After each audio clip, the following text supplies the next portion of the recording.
Hey everybody, producer Dave here. I had the pleasure of speaking with Jon Atack of the Open Minds Foundation. We went over cults, authoritarian groups, authoritarianism, and we touched a little bit on the manosphere and how cult-like behavior propagates on the internet.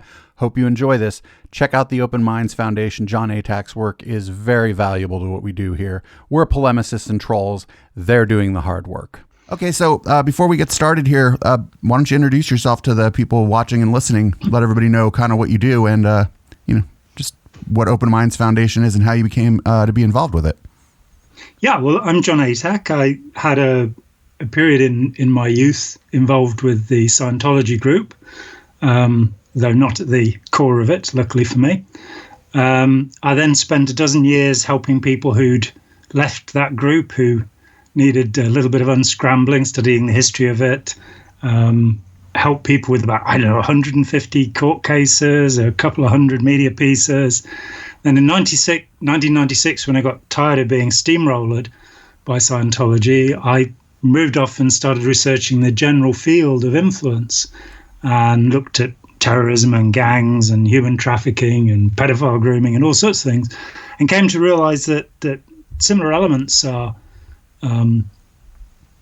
part of all of this, because you're dealing with human psychology. So my study is of authoritarian groups, authoritarian relationships, and how people become involved with those things, why they stay involved, how they leave, and how they recover. The Open Minds Foundation is focused on those things.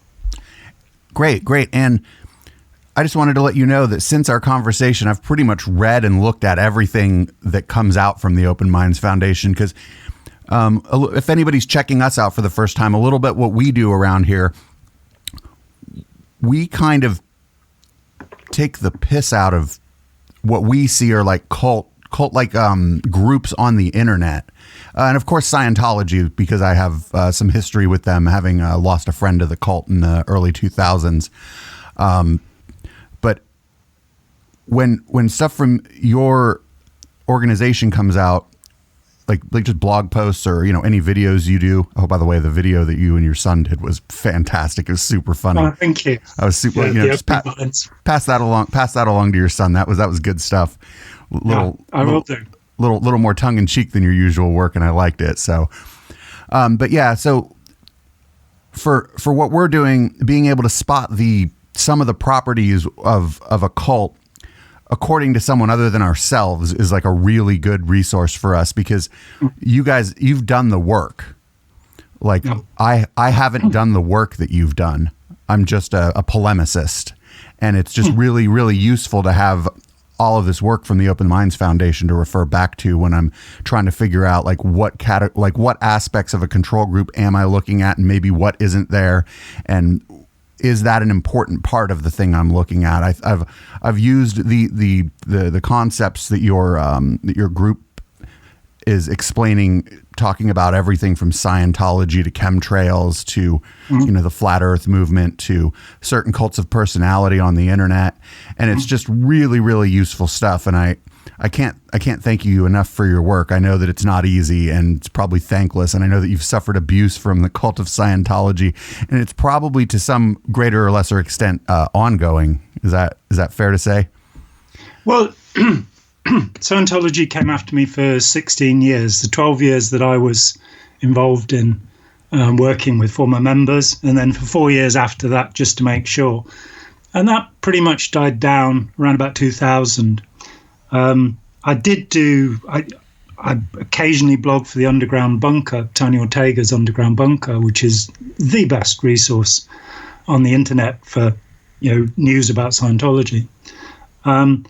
And I did a conference in 2015 in Toronto for 5 days called Getting Clear, where we had, I think, 27 guests, and just had a great time. And all of those videos are available on Vimeo. But they really haven't, their litigation strategy has changed. When they were going after the IRS, trying to get tax exemption, when the IRS rolled over, they dropped 3,000 lawsuits in a single day, which are against IRS employees in the IRS, which shows you that I think it's fair to say they were the most litigious organization in all of history. I mean, Donald Trump has filed about 500 suits, I'm told, but Scientology runs into probably the tens of thousands. But I think they've been busy with people like Tony, and so I don't get too much. I don't get too much hassle from them anymore. Well, and I just think there's also a way in which maybe they've kind of, if maybe not reduced the amount that they're going after people, but certainly reduced the way in which it's very visible, because I think that people taking video of them doing this to folks has been really, really bad for their rep. I mean, just normal people that would have never known about it now because of the internet, wait, what the fuck? Maybe the org down the street from them isn't actively doing this, but then they when they see it in their community, they're like, wait a minute, I saw a video of 10 days in a row you harassing this fellow on the way to work just because he left your group and criticized you. And so I don't see as much harassment from the cult of individuals anymore. And I try to keep my eye on stuff. Do you feel the same way, or have you noticed the same thing from the cult? Well, I think the strategy changed. But as you say, when Louis Theroux decided to make his film about himself, largely, but which included mentions of David Miscavige and other people, it was kind of evident that wherever they went, there were three people with a camera who were chasing them, and that it's not clever. It may intimidate the person that they're going after, but it doesn't make for good copy.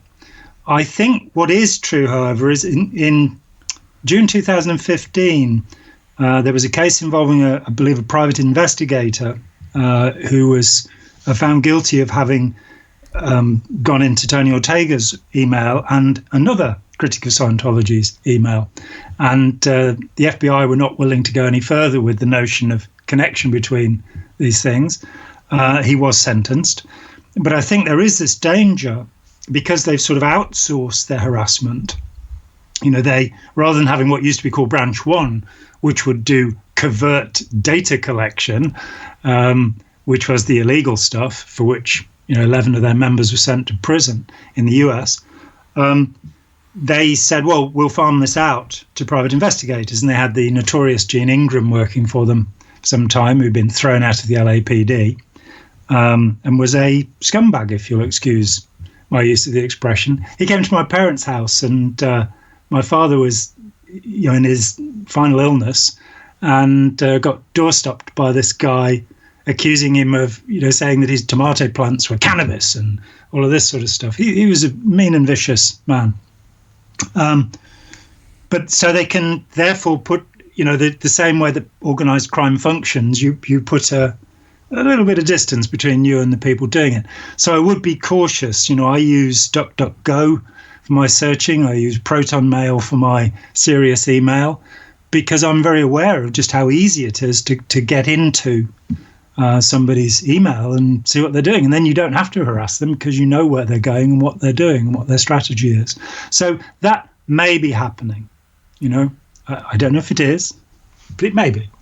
So, you mentioned kind of trying to firewall off your personal life in a way from your work, I guess, is a decent way to describe what you're saying there. Yeah.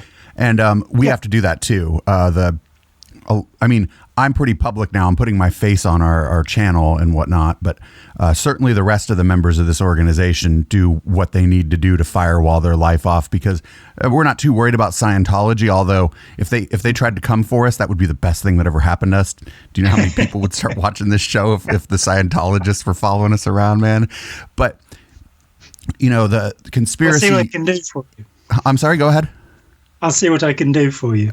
You'd be like, hey, these Echoplex Media, you should. Yeah, these Echoplex Media, they've been talking trash on you. So, but yeah, some of the people on here work under pseudonyms. In fact, everybody kind of has a pseudonym, but some people won't go on camera because of the kind of content that we're doing, and that's fine. But I see that we have a server that does our IceCast, and regularly the logs show that somebody's hammering on it, like trying to get in. And like, I don't give out my personal email. When I do email through the organization, it's all just straight business. I don't ever talk about anything personal. I never give out the address of the studio over the email, that kind of stuff, just because the studio is a spare room at my place. And I mean, no, everybody knows that. I mean, but it's, we're not paranoid. And if somebody really wanted to find out where we were, we could, but it would be a different thing for someone to find out where this is versus somebody finding out the names and addresses of everyone in this organization, because, people have, regular jobs, and some people here have important jobs. I'll go, try to maintain their privacy. But what I was hoping to maybe talk to you a little bit about today is, do you see control groups operating online where people never meet each other, where the interaction is almost purely online? And I know I kind of sprung this on you, and maybe should have emailed you with the questions so that you could prepare. No, that's fine. But do you what are the main differences that you see if you see like an online kind of control group, maybe around a cult of personality, versus something where everybody's in real space and talking to each other? And you have the kind of Stefan Molyneux, Free Domain Radio people, and I think that's maybe fading a little bit, where, as you say, you have a cult of personality, you have some individual who makes ludicrous claims about their own capabilities and then tells people to stop talking to their parents, which is despicable, frankly. But it's interesting that you asked me this, because the last few months I've been working on 2 chapters for books with my friend Steve Hassan, who's known for his combating cult mind control.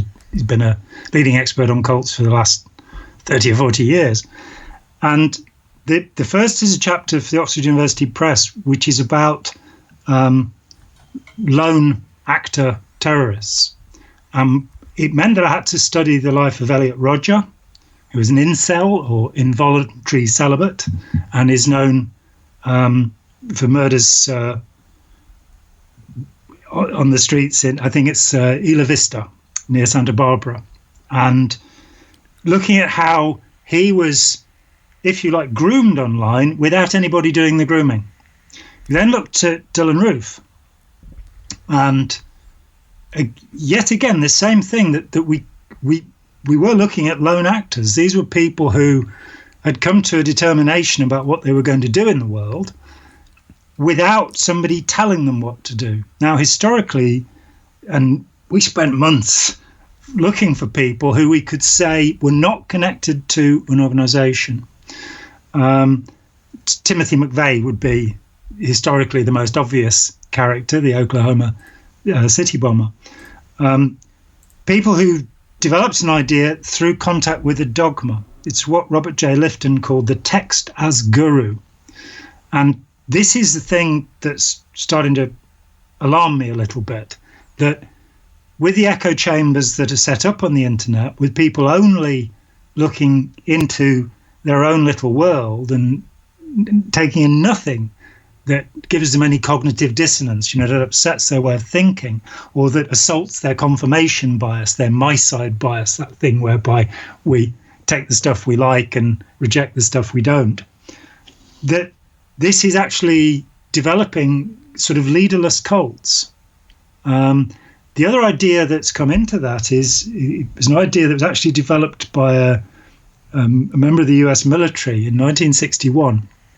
And he came up with this idea of leaderless resistance because he feared that the communists were just about to take over the United States. And so people would have to be able to act against them. And he advocated this thing where you don't form groups, you don't make contacts, you just go out and blow something up. And this moved into the KKK. They started talking about it in the early 80s. And then it moved into Daesh, ISIS. And we've got, 55,000 Daesh people in prison at the moment who are waiting to be sent home to their countries or have something done with them. But we will see events like the Sri Lanka bombing, where there, a small group of people or a single individual, which we call phantom cells, will go out and just do what they think is the right thing to do. And I think that is a tremendous danger, and means it's all the more necessary for us to monitor these sites and for people like you to be looking at what's happening on these sites and doing something to counter it, to let people know about it. How we break through the echo chambers is, that's probably what I'm going to spend the next 10 years trying to figure out, how you can get over to people. I mean, a lot of my work has been to do with how can you sit down with a fanatic and get them to reconsider their beliefs. And, there is an approach to that, but I think it's generally a very personal thing. It's something you sit down with somebody who's a Holocaust denier or what have you, and you take it easy and you take it slow, and you can go somewhere. Trying to do it in print, when in 1996 I stopped writing about Scientology. Then in 2013 I started writing about it again, and the reason was that I'd realized that many people who leave never actually leave. And so I started frantically writing about 70 blogs for Tony Ortega, which are mainly about that, how to unscramble your mind from the concepts that have been introduced to you. Because people all too often leave a group and they'll get some therapy or something about how they feel and about what happened, or they might debrief what happened, or they might have eye movement desensitization and reprocessing for their trauma or what have you. But rationally, what you have to do is look at what you've come to believe and see if you still believe it. Go over the principles of the group and say, well, is that true? And if it's true, well, sure, keep believing it. But finding that so many people had left Scientology who 10, 20 years later were still, they might have lost the language, so they wouldn't talk about the overt motivator sequence anymore, but they would now talk about karma. And they wouldn't have gone and read any of the Hindu texts on the Lords of Karma, and they wouldn't have, or any of the Buddhist texts on it. They'd have just changed the word and believed what Hubbard said about it, which of course is in phenomenal conflict with the traditional Vedic teachings about it. And I think karma's nonsense personally, but it can't mathematically make sense. If there was a prime cause at the beginning of the universe, then everything is just predestined, isn't it, basically? Karmically, getting 417 people, it's all their moment to die, all onto that same aeroplane at the same time. That would require such orchestration, that it makes La Scala opera house look trivial in comparison, and that somebody somewhere would have to be doing all of this. But nonetheless, people will leave Scientology, they'll continue to believe in the principles. I was very heartened when a woman she said she'd left the Church of Scientology in 1988, but she didn't leave Scientology until she read what I'd written at the bunker. And that's one of the best things that anybody's ever said to me, because you really don't know. You don't know when you're talking with somebody, you can see if you got your point over. But when you're writing something, you can't be sure that it got through. And it is all part of a general set of principles which are quite simple, which are to do with influence and how, there are predatory people around who will try and get us to do what they want us to do in relationships. And they use particular techniques, and those techniques are not that subtle when you add it all up. Well, I think maybe as time goes on, they would probably become less subtle too, because as the victim is more open to the control, I guess, the control becomes more normalized, the control can maybe become more extreme. That's why Scientology will start you out with a personality test, not with Xenu, right? So. But you touched on a couple things I want to talk about in there. One of the things was, I'm really glad you're doing work on the internet groups, because that's like where we're at. It's exactly where we're at. And I can't wait to read this stuff, because, mostly we're just trolls, and but if we're going to be effective in any way, we need some intellectual firepower, right? Otherwise we're just throwing bombs at people because we disagree with them. But one of the main things that that you brought up that sparked my interest was you mentioned Stefan Molyneux and the what I like to call the larger manosphere. And one of the things we're trying to do, especially because we're on Twitch, where a lot of the gamers are right now, we're trying to get into their algorithms right now.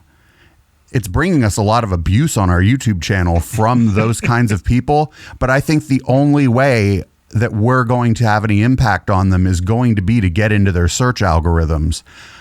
Because this all happens online, and it's all a matter of like who gets what video recommended to them on YouTube.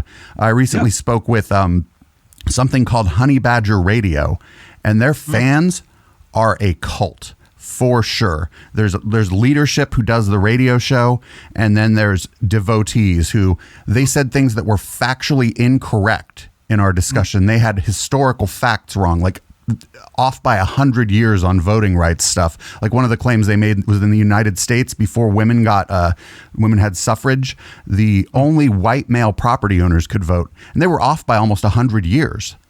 But it didn't. And I was like, hey, you're wrong. I was like, this year this happened, and this year this happened, and it didn't. None of their people. It didn't even faze them. No. And it was just bonkers. And so the guy had somebody else come in to try to explain to me how I was wrong about accepted history, and the idea that like that many people would just reject the accepted history because an authority figure in their movement was wrong about it. It was just, I was at that moment, like I kind of blew the discussion after that because it blew my mind. I was like, holy shit. This is exactly, what I thought it was. Also, some of their commenters in their live stream were like calling me a queer and shit, which was, not surprising coming from the manosphere. And then they trotted out another gay guy to be like, well, look, we have gay people here too. And I'm like, well, that's great. Like most of your followers aren't this gay guy, and most of them, I was reading their chat like while the thing was going, and there was racism, there was sex. The manosphere isn't just sexism. And you had mentioned Elliot Rodger, and there was that other guy, I forget his name, in Canada, who had driven a vehicle through a crowd of people, and he was posting about this kind of incel stuff.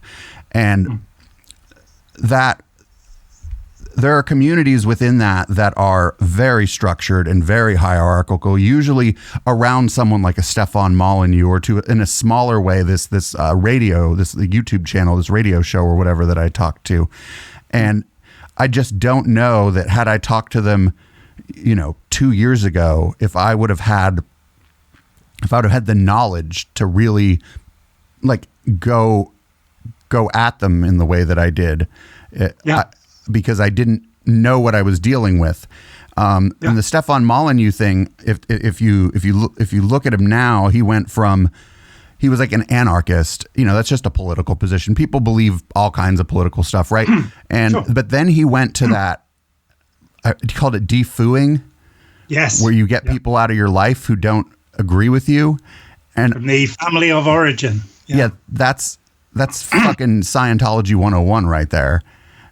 It's a fundamental that you disconnect somebody from their support. You disconnect them from their normal habits, rituals, life to control them more. And if they can't go home and say, hey, this guy says I should, scratch my back with a comb 3 times a day and I'll achieve enlightenment, then an echo chamber is created.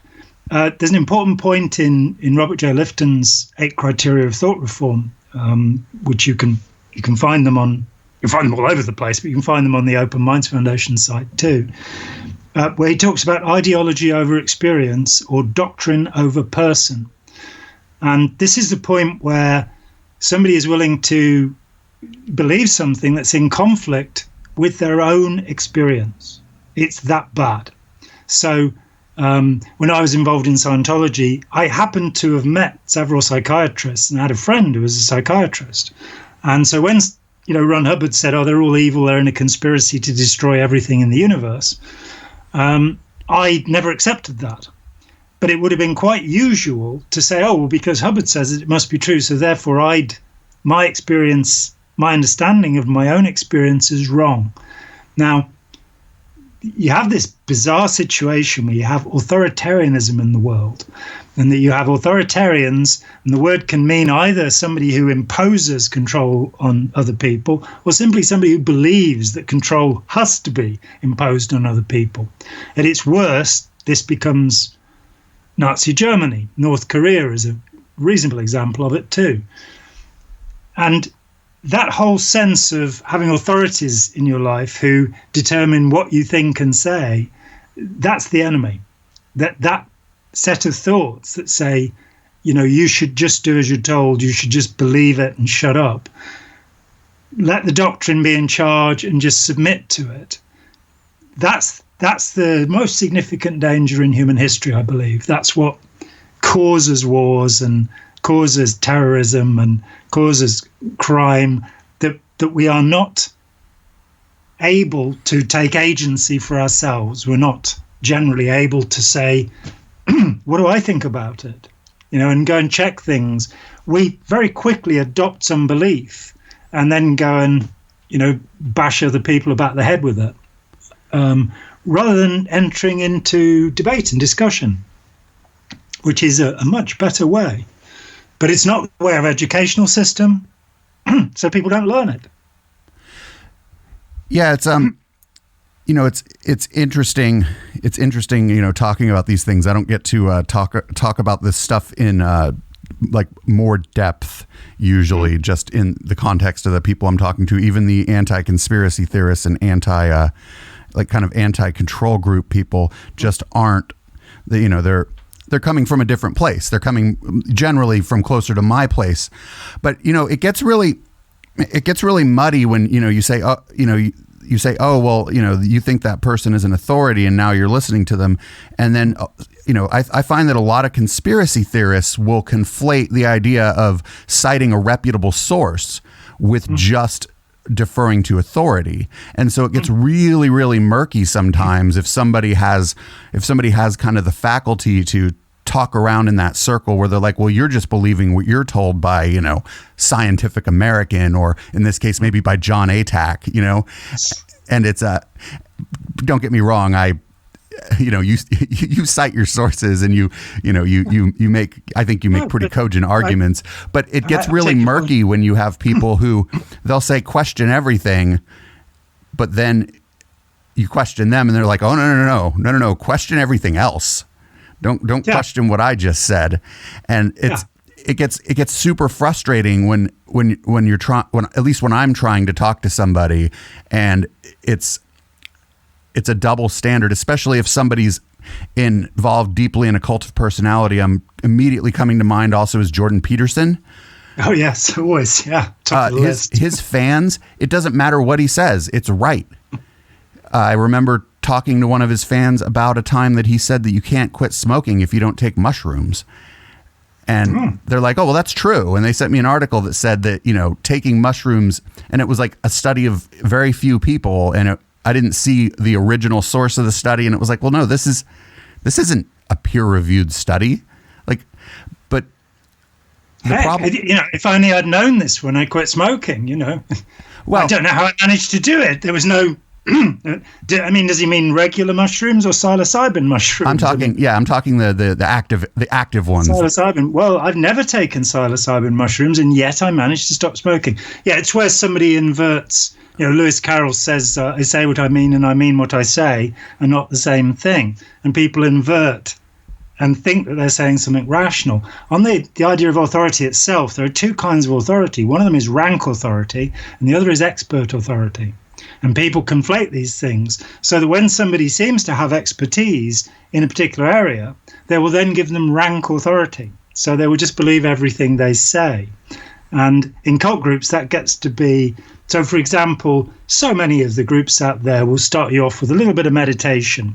They might call it training routine 0, as they do in Scientology, but they'll get you to sit and stare at something, basically. And you will experience the Ganzfeld effect. Hey, your brain will start filling things in. You'll start seeing things that aren't there. That's if you have a normal brain. If there's something wrong with your brain, you'll just see a blank wall or the person in front of you. That experience can trigger a cascade of neurochemicals that will make you feel euphoric. It'll make you feel great. And at that point you go, wow, this great teacher, the Maharishi, has given me this wonderful thing. And you say, no, you sat and stared at something and you experienced the Ganzfeld effect, and it got you into an altered state of being. But we so easily then transfer that out and give rank authority to the person who gave us the technique without understanding that the technique is just a general thing.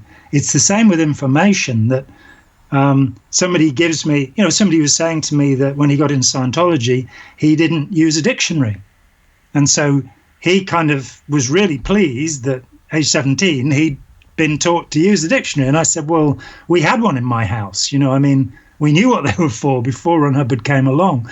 I knew what etymology was, and it fascinated me before he came along. But if you take a benefit from something, then you can believe that you owe something. You need to reciprocate. And it seems to work on a pretty deep level.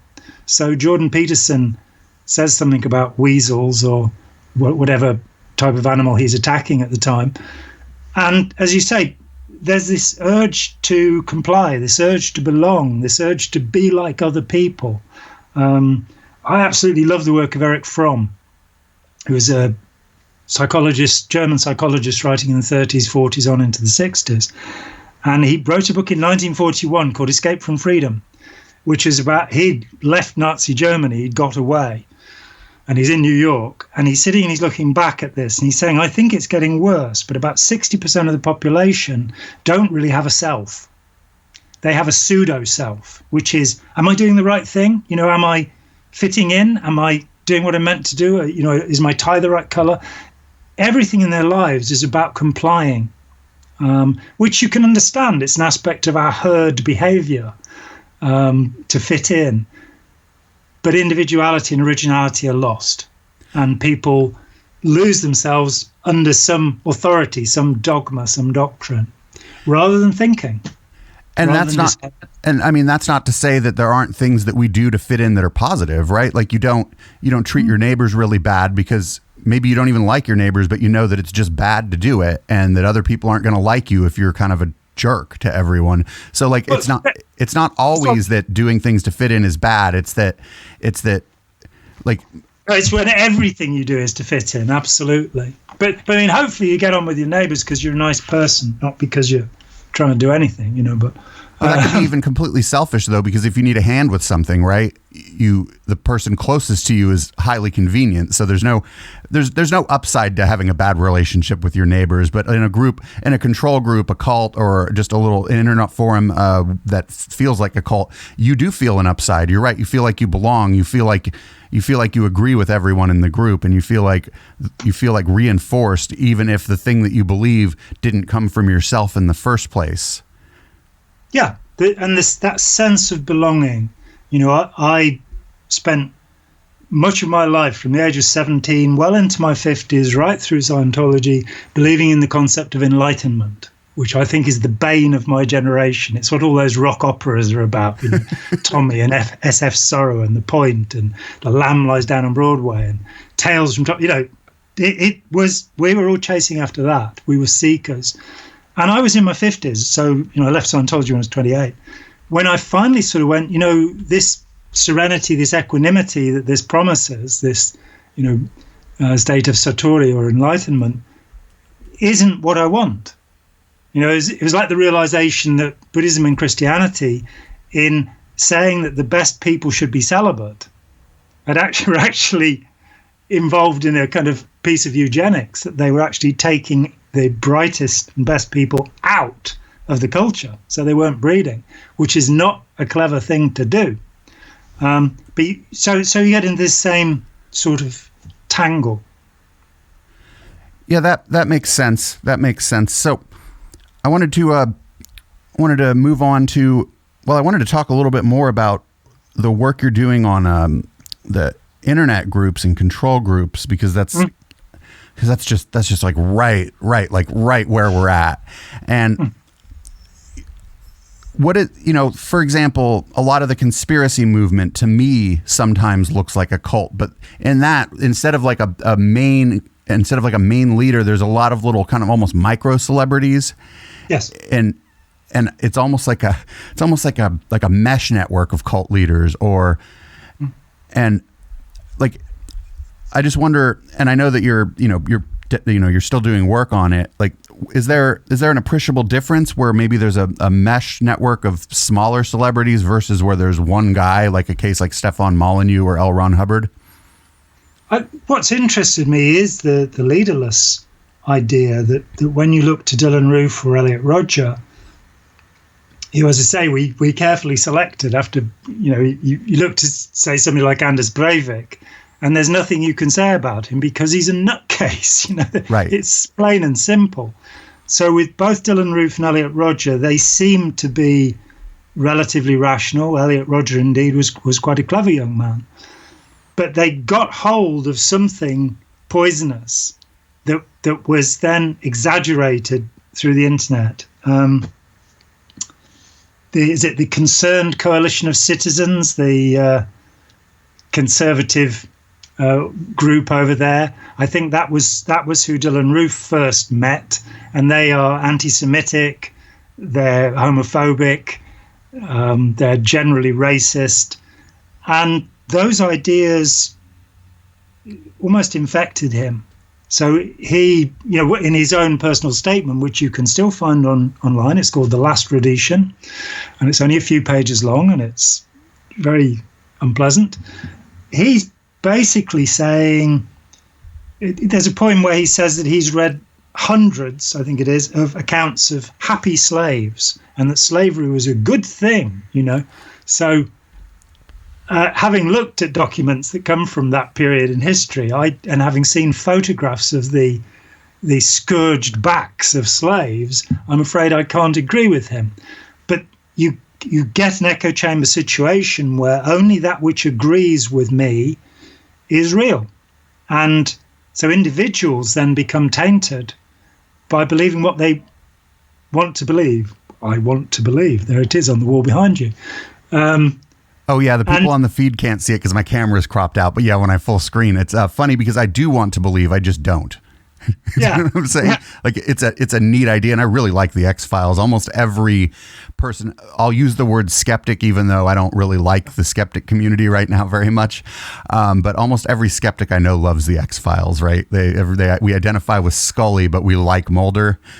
Yeah, if that makes sense. And it does make sense. Yeah, and if you look at, say, Harry Houdini, who did more to expose fraudulent psychics than anyone else, he still left a word with his wife so that after he died, she'd be able to see if he was on the other side. This sort of thing. I have a friend who quite aging now, but he's a multimillionaire. And I believe that he's going to leave his money in a numbered Swiss bank account in the belief that when he reincarnates, he'll remember the number. Oh, no. Do some good in the world, Yeah. Give it to open minds. Or split it between you guys and us, right? Yeah, sounds good. Good. I mean, I'm sure he's got family too. I mean, but that's a funny idea. The echo chamber thing I find really interesting too, because what'll happen is when I interact with conspiracy theories, they'll tell me, well, hey, you're just in a group of debunkers and skeptics. Aren't you doing the same thing I am? And yeah, you're in a cult. That's the difference is when someone says that, I'm going to consider it. I'm going to be like, hey, wait a minute. Is this true? Are any of the debunker groups I'm in, is like, for example, SP or us or the Outer Banks Facebook group, do we exhibit some of those behaviors? And I've given that some thought, and I don't really know the answer yet. Maybe we do. Well, I think the answer is that we need to keep giving it some thought. It's at the point where you believe yourself to be utterly righteous that you're lost. And so, yes, we have to continue to question our motivations. We have to accept that, when I was doing what I was doing with Scientology, every now and then would tell me how noble I was or something like that. And it's like, no, I'm just driven. It's not some grand messianic purpose that I have here, or empathy for all of humanity. I'm driven. This stuff fascinates me. it feels great. It's just a good feeling when you can see that somebody feels better. Somebody is able to get on with their life when they've been, I'll give you one example, a woman I met who had spent 8 years basically wandering round and round and round the same problems, having done the 3rd operating thetan level with the little body thetans and all of that. She spent 8 years unable to really think anymore. And to sit down with her and bring her out of that in a matter of hours, that was really, so that's something special.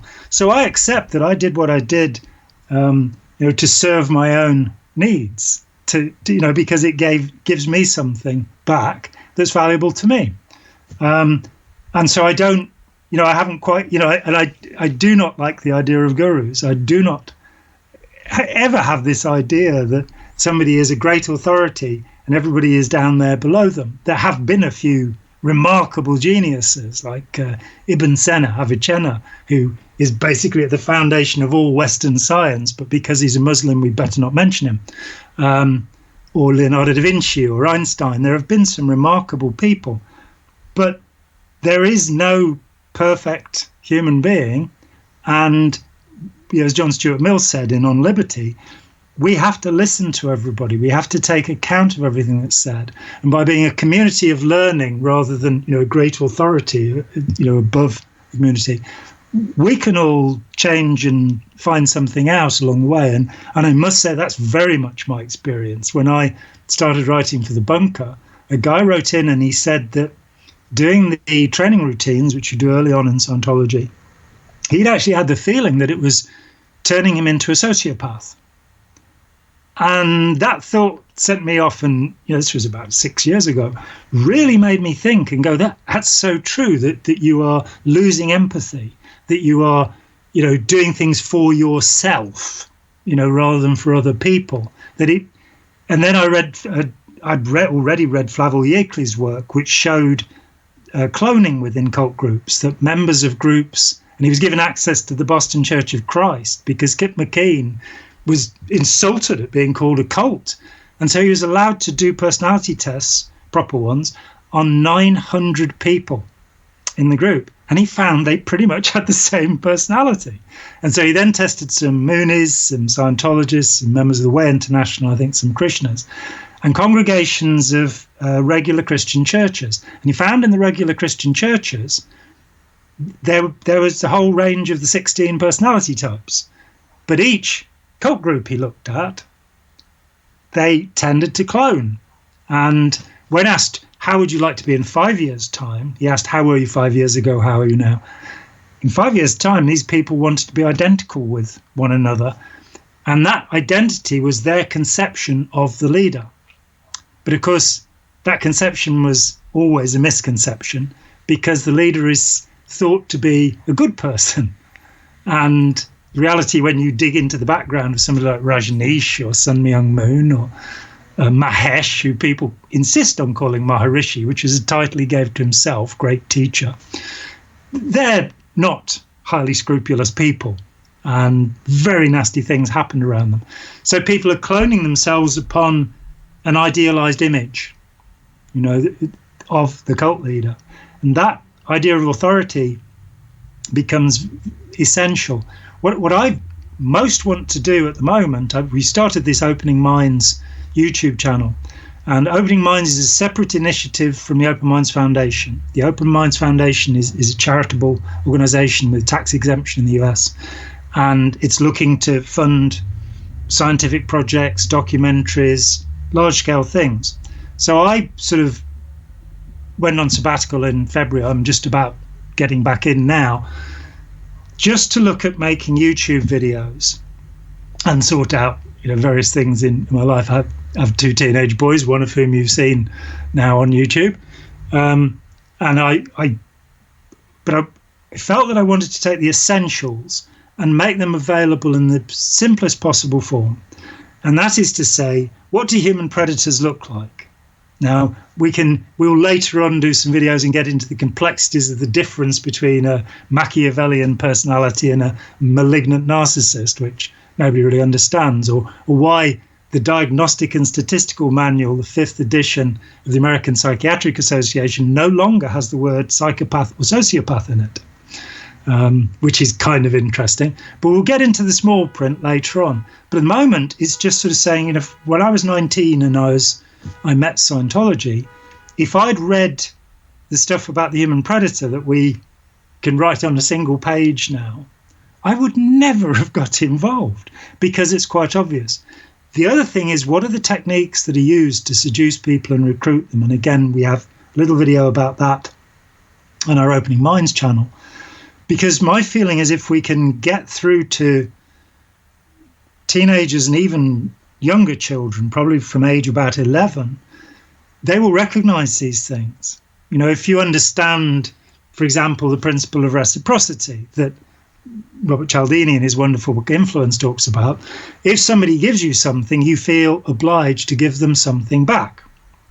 And the simple example, and I'm afraid I default to it, is the Krishnas who used to hand out their incense sticks, and they would expect you to give them money. And it's the beginning then of a conversation, which is what they're really doing it for. Same with the personality test in Scientology. It's to get you into the conversation. By the way, as a little footnote on that, when I did my personality test in 1974 or 75, the person evaluating it said that she wasn't going to mark me down. And it meant that I ran at 80 to 90% along the top of the chart, to my fascination. And it was only 10 years later after I'd left that I got the manual that they use. And it says anybody who's above the 0 line, you mark them down by the same percentage. So I should have been run at 80 to 90% below the line. And the horror of that, apart from it being totally deceptive and a lie and based on a personality test that is completely bogus, I talked with a psychiatrist about 25 years ago, and she had a case where a young woman had gone to Scientology, done a personality test, and the personality test evaluation was found alongside her suicide note. Whoa, that person needed to go see somebody other than a Scientologist is going to be. You're not kidding. Oh, so you brought up, one of the great thinkers of our time, and if you read a lot of their work, the difference between them and most of the cult leaders and most of the minor celebrities or whatever that I see in the conspiracy movement is all the people you mentioned were highly self-critical. They were, I talk about this a lot, especially when I deal with what I'll call movement skeptics, that critical thinking is a tool that we have at our disposal. It's not like an end game. It's not a thing that you can become. And I think that some of the great minds of our time, including those that you mentioned, were keenly aware of that and keenly aware of their own shortcomings. Whereas an L. Ron, you're not going to find a whole lot of self-critical L. Ron, are you? No, he's a vulnerable narcissist, and it's a type of personality that, again, Eric Fromm points out that Freud makes this statement, and many other people make it, that narcissists are people who only love themselves. Well, Fromm correctly, I think, says no, they're people who don't know what love is. So they are vulnerable. They have to be adulated. Their whole sense of self comes from other people telling them how great they are.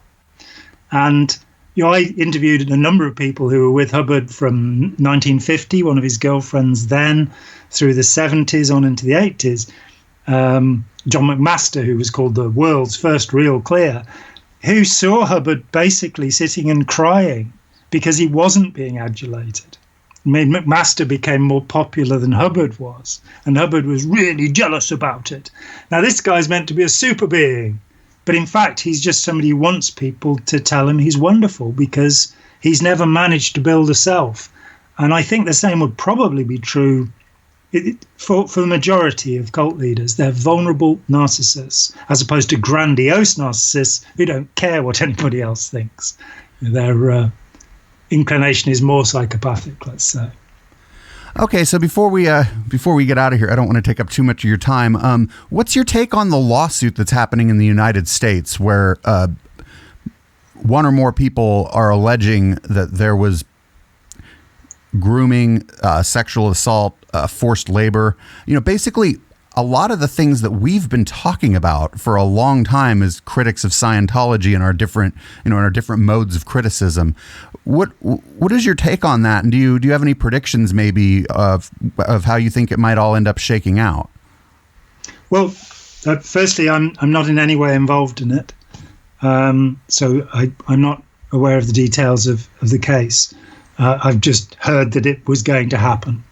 I have talked with people who were sexually abused as children in Scientology. I've read a great deal about. There was a book written in Germany by Ursula Caberta, who was a minister in the Hamburg government, and she detailed cases of abuse there.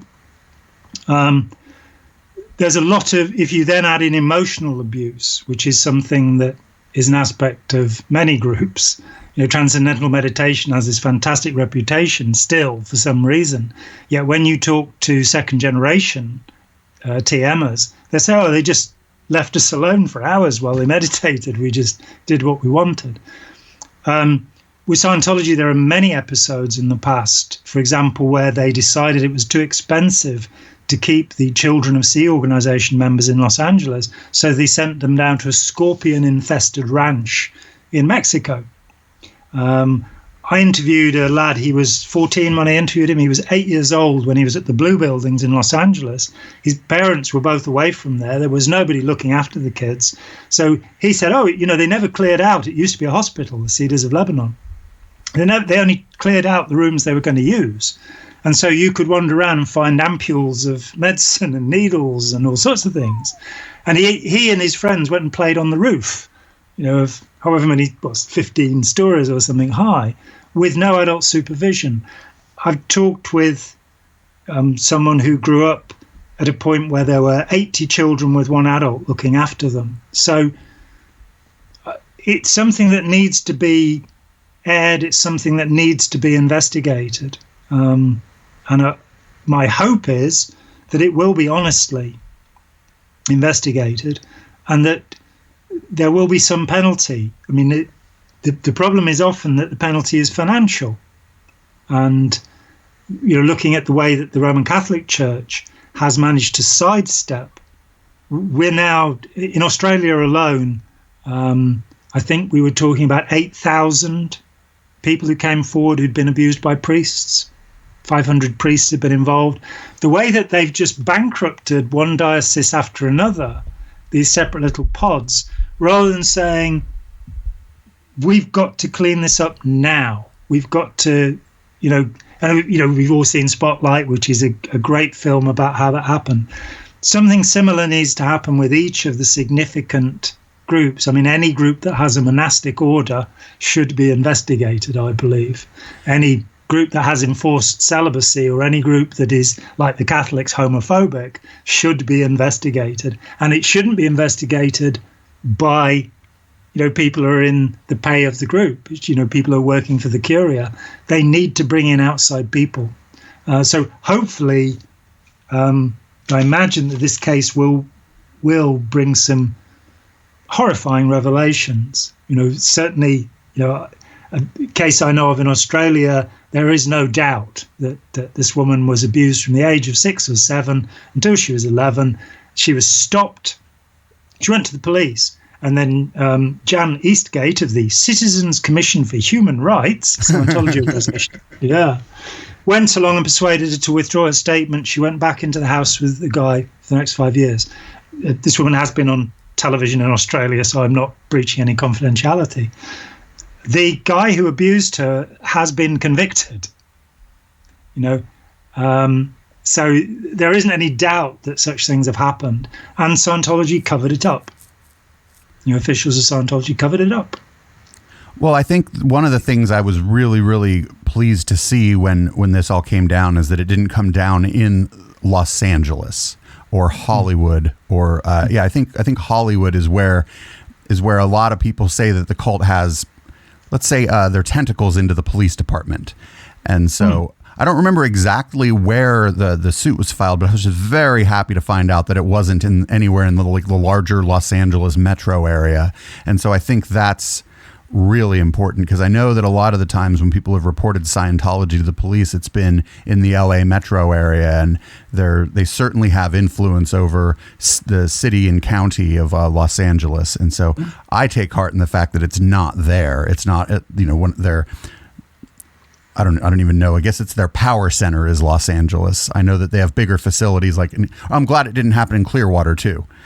I'm glad. Again, in Clearwater, the Victoria Britton is still seeking justice for her son Kyle, whose murder was absolutely bizarre. And I'm willing to go on record as saying that the Clearwater police botched it at best and covered it up at worst. And when you're dealing with murder, that's unconscionable. And you're certainly not the first person to say that, right? So, no. I may be the first person to be sued for saying it, but well, I certainly hope not. It seems like if the Clearwater police want to come after me, they can. Because I don't have any property in Clearwater, so I'm relatively safe. Well, and also, I mean, what you just said when you said that, the thing is, like, you just expressed an opinion, right? It's allegedly. Yeah. I mean, it gets a little bit muddy, but a word like botched, I generally think indicates someone's opinion of the way something was handled. So I wouldn't be too worried about that. But if the Clearwater police do sue you, make sure you talk to us first, because we would love to cover that. Insofar as that you would be able to talk to us, of course. But yeah, if you don't have any property in the USA, you don't have to worry too much about people here in the USA coming after you. So I guess I want to thank you again for having this conversation. It was really productive, and I can't wait to check out your work, the book you said that you're writing currently about that, especially the parts about the internet and this sort of decentralized kind of headless thing that operates in a lot of ways the same way that as a cult does, because that's going to give me some real firepower, because you've done the work and I haven't. I'm a polemicist and a troll and a streamer, and your organization is pretty academic. So, and I know that you are you still doing the podcast? Well, things have moved around a little bit. As I say, I'm focusing on YouTube just because I wanted to take control. You mentioned that the Unification Church of Salmonanity, my 17-year-old's cult group. What can I say when your teenage son starts a cult group? What are you going to do? And he's only made £5 from it so far. But he did manage to recruit 50 members. But it just seemed to me that, you use the word academic about the Open Minds Foundation. I'm not an academic. I dropped out of school when I was 17. We do indeed have professors and all sorts of people that we're working with. But I wanted to lighten things up a little bit. I wanted to be able to say things in a kind of, I think that humor is that's what is missing. You get this kind of spiteful, malevolent ridiculing of people that goes on within cult groups, but genuine humor, that admits to weaknesses in the self.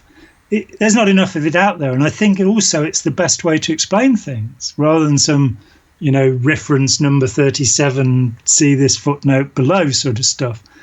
To just, I went through the psychology text after I left Scientology and went, well, what is going on here? What can I find out? And it seemed to me that these people were the worst communicators in the world. They'll tell you it's called cognitive dissonance, and you're going, well, that's great. That's really helped me. What the hell is that? Or the fundamental attribution error, which is basically that, if I'm late, it's because circumstances got in the way. If you're late, it's because you did it deliberately. And that we tend to look at things that way. But calling it the fundamental attribution error didn't help anybody. So my job has largely been, firstly, to understand for my own purposes. It took me 7 years from leaving Scientology to being able to confidently sit down with anybody who'd been involved and in a day talk them through to a point where they reconsider their involvement. And I had about 5 years of doing that. I mean, over the years, I saw hundreds of people, but most of them fairly willing to think about what had happened to them. But to be able to sit down with a fanatic, and Scientologists are reckoned to be the worst in the counter-cult world, because, where transcendental meditation has two techniques, saying the name of a demon over and over again while you sit still or hopping up and down on a mat, Scientology has 2,000 techniques. So being able to sit down and do that, it took 7 years to get a comprehension of it. But having got a comprehension of it, it's fairly straightforward what's going on with people, how we are, flattered and charmed into giving up our independence to people. And they're things that can be taught to children. And what I very much want to do is to reduce everything to the simplest way of explaining it. And then, rather than getting people to join up, and join my cult, to join in, to express themselves, to find their own way around it, and their own way of expressing it. And at that point, people who are doing exactly what you are doing become vitally important, because you're somebody who's out there sounding the alarm and pointing towards the groups that are basically destroying our individuality, attacking our critical powers, and can and do have the most significant effect that there is. Because I look at it, and people have criticized me for being simplistic in my thinking, but I don't think we can maintain the environment for our species unless we stop fighting wars. It's all great talking about environmentalism. I'm all for it. My oldest son builds eco-friendly houses that cost almost nothing to heat, so I'm all for it. I'm absolutely for it. But we won't actually win there unless we stop fighting wars. And we won't stop fighting wars because of all of the resources we're going to waste and in doing that, and all of the lives we're going to waste. We won't stop fighting wars until we become more able to think critically and more able to understand what emotional autonomy is and how to achieve emotional autonomy. Because even the most brilliant of thinkers, and I certainly wasn't the most brilliant of thinkers when I joined Scientology, but I knew what a Socratic argument was, and I knew how to figure things. And I'd spent years, actually, whenever I was stopped by a Jehovah's Witness or a Jesus Army guy, I would talk with them. So I knew about how to debate and all of that. Didn't save me because I didn't understand how people can overwhelm your emotional autonomy, how they can connect you into their little group. That's now, as we've said, happening on the internet. And I think because our educational system is rubbish, it's garbage, sorry, that's the American word, we aren't teaching kids the right things. We're teaching them the answers to the SATs tests. We're not teaching them how to recognize human predators, how not to be seduced or recruited. And for me, those are vital, along with critical thinking skills and an understanding of our emotional processes, why we are so emotionally vulnerable. Even the most brilliant among us are vulnerable. So before we go, I have an anecdote for you. There's a guy, he's a Brit. He lives in the UK. His name is Pete. No need to give his last name. Anybody listening who's a regular listener of ours knows who he is. When we first encountered him, he was a member of the chemtrail community. And we recently, around the first of the year, had him on a stream with us talking about how he got out. And he credited some of our work with him getting out, the humor, but also that we were pointing out that this was a group that controls people and takes over your life. And so on his behalf, I just want to thank you, because I don't think I would have been able to do that without. I might have been exposed to this stuff in some other format, some other way, but I was exposed to it from your work and the work of the Open Minds Foundation. So on behalf of our friend Pete and our organization, I just want to thank you so much for everything that you're doing. This has been a conversation with Jon Atack of the Open Minds Foundation. That's the openmindsfoundation.org. Jon's books are available on Amazon, anywhere you can get books, or I'd be willing to bet your local bookshop could order one if you wanted to, support your local businesses. So Jon, I thank you again for taking the time. I really, really appreciate it. And thanks for rescheduling with us after what happened, 2 weeks ago or whatever. Yeah. So it's a great pleasure. And the thing I'm pushing at the moment is the Opening Minds YouTube channel. It's the one with the golden flower. Okay, great. Do you know the URL link, like is it /Open Minds? It's Opening Minds. Okay. And if you just look it up on YouTube, I think there are several people who've used it, but we have a golden flower, which students of Chinese Taoism will recognize the deep significance of that. But I don't want to spoil it for you. And is there a link to that anywhere on the Open Minds Foundation website? I'm not sure, actually. I haven't looked, but we will send you a link so that you can put one up. And I'm already subbed. I'm already subscribed. Great. There you go. Well, there you go. I mean, of course, I'm subscribed. Thanks again so much. Hopefully, we can do this again soon. Maybe we'll maybe once your book comes out, we can talk about the decentralized nature of the cults on the internet, and of course, it's a chapter in a book on lone terrorism. Steve Hassan and I also have, and that's with the Oxford University Press. We also have a thing coming out with Springer Publications, another academic publisher, which is about anti-Semitism from the perspective, again, as a cult group. And that was really fascinating, because I had to go and find out what a Semite was before I could find out what an anti-Semite was. And it got quite confusing along the way. But again, seeing that there's this kind of generalized hate cloud out there towards people because of, I'm really not sure why, their belief, their bloodline, their whatever it is. And of course, Jews are as variable one from another as any other group of human beings. They can be black, they can be white, they can be Chinese. It's not a bloodline. It's not necessarily a belief. They have the highest number of atheists of any group, and yet they are hated, for no reason. So that again, that both of these books should be out later in the year. But it spurred me. I now want to find the time to dig deeper, and find out more about how this is happening and how we can do something about it, which is largely by talking with people, by, having friendly, good-humored debate with people, and occasionally, as you say, taking the piss out of people. It has to be done. Has to be done. Well, that's our specialty, and speaking of that, I have some editing of some taking the piss out of people to do. So I'm gonna let you go again. I'm gonna let you go one more time. It's the openmindsfoundation.org and Opening Minds YouTube channel with a golden flower on it. The video about basically the fake cult that just came out on that channel is funny, really good stuff, and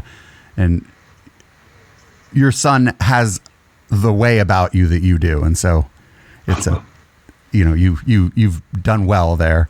So thanks again, John. I'll talk to you soon, and I'll maybe touch base via email in a couple months, and we'll see each other around in the usual spots, I'm sure. Thanks again, man.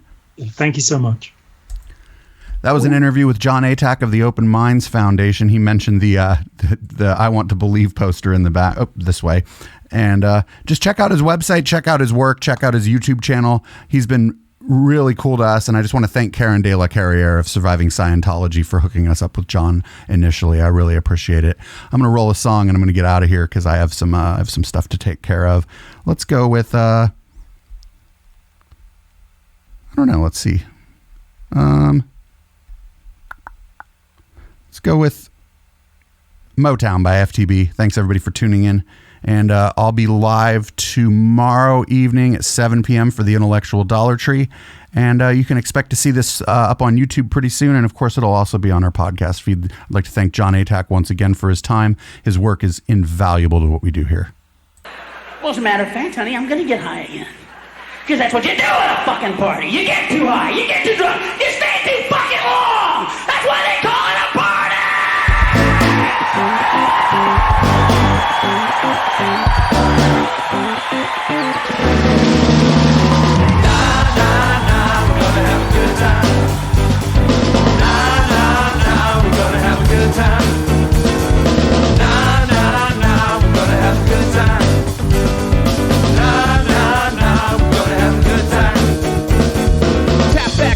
Pack the bomb, cause FTV came to party all night long. I got a little song that I came to sing, but I ain't talking nothing serious, tonight's a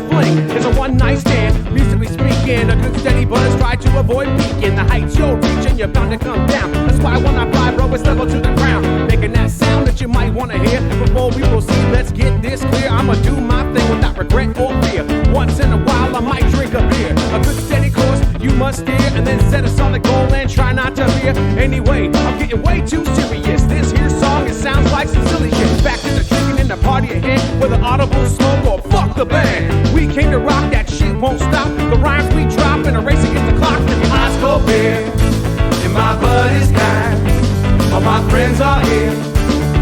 Let's all have a good ice cold beer, and my buddy's kind. All my friends are here. Let's all have a good time. How do we do what we do when we rhyme? Just keep it so clean and we stay on time. Sonic got some eyes, compressed and gate at 45 watts of solid state. Got tubes and phasers, keys and chords, amps and plugs and mixing boards, headsets, mics, monitor mixes, headroom blinks and duct tape fixes. Overhead kick drum, prima donna, buckets of beer and marijuana. Whammy bar, distortion pedal, slow the fuck down. There's too much metal, chords and rollins, Fender strikes. Got hot looks, got cool cats. All this equipment don't make the band. You better have more talent than a beach got to say. Ice cold beer, and my buddy's kind. All my friends are here. Let's all have a good time. Ice cold beer, my buddy's kind. All my friends are here. Let's all have a good time. PB is a party band. We play for the peace with the drinks in the hand. And you wanna talk about shit the way we're rocking out when our cocks out. What girl, pull your knockers out, cuz I ain't looking for Nathan, but a good time. You ain't down with that, you're out your damn mind. All my peeps and all of my folks and all of them drinks and all of that smoke, making me proud when you live out loud. So while my people in the place, put a drink in your face, put a blunt in your grill, girl in your lap, nod your head to my song E-rap. Cause this right here is feel good music, and a lot of motherfuckers don't know how to